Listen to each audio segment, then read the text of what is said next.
Defamation म्हणजेच बदनामी.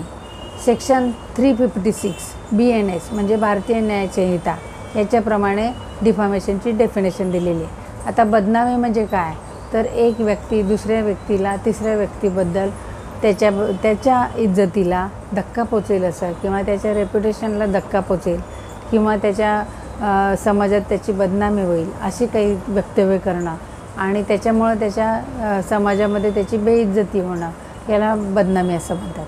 आता बदनामी हे 2 प्रकारचे असते. तर त्याच्यामध्ये स्लेंडर येते आणि लिबेल. आता बदनामी 2 प्रकारची. स्लेंडर म्हणजे काय, तर ओरलचा अर्थ म्हणजे तोंडी स्टेटमेंट करणं. याच्यामध्ये तोंडी नुसतं ओरल म्हटलं की तोंडानेच बोललं असं नाही. याच्यामध्ये डोळ्याचे हावभाव येऊ शकतात, नंतर हाताचे हातवारे येऊ शकतात, किंवा डोळ्याने तुम्ही खुणा करणं की तो असा आहे.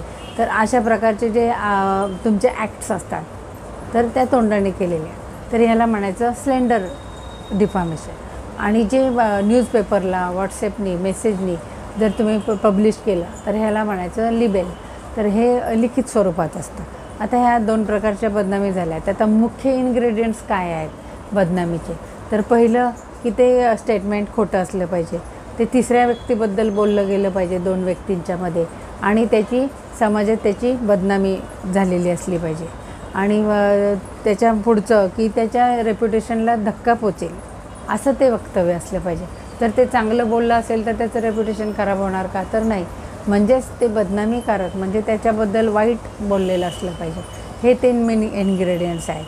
परंतु आता समजा एखाद्या व्यक्तीचं इंटेन्शनली त्यांनी केलेलं असलं पाहिजे की ती जे त्याचे वक्तव्य आहे इंटेन्शनली त्याची बदनामी होईल असं ते वक्तव्य असलं पाहिजे.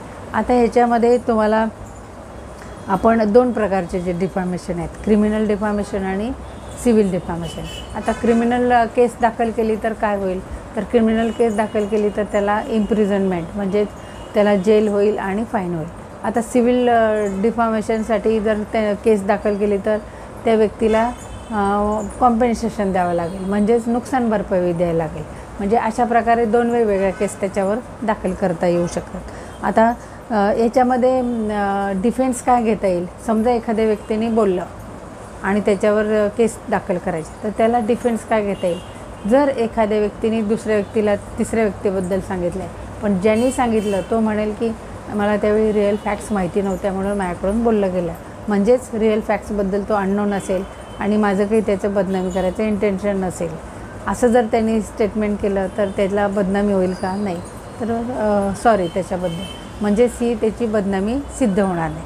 परंतु त्याचं जर इंटेन्शन आहे, इंटेन्शनली तो दुसऱ्याची बदनामी करत असेल तर तो बदनामीचा गुन्हा त्याच्यावर दाखल होईल. तर याच्यामध्ये रेमेडी काय, तर तुम्हाला ज्या व्यक्तीने तुमच्या बदनामी केली त्याला नोटीस पाठवता येते.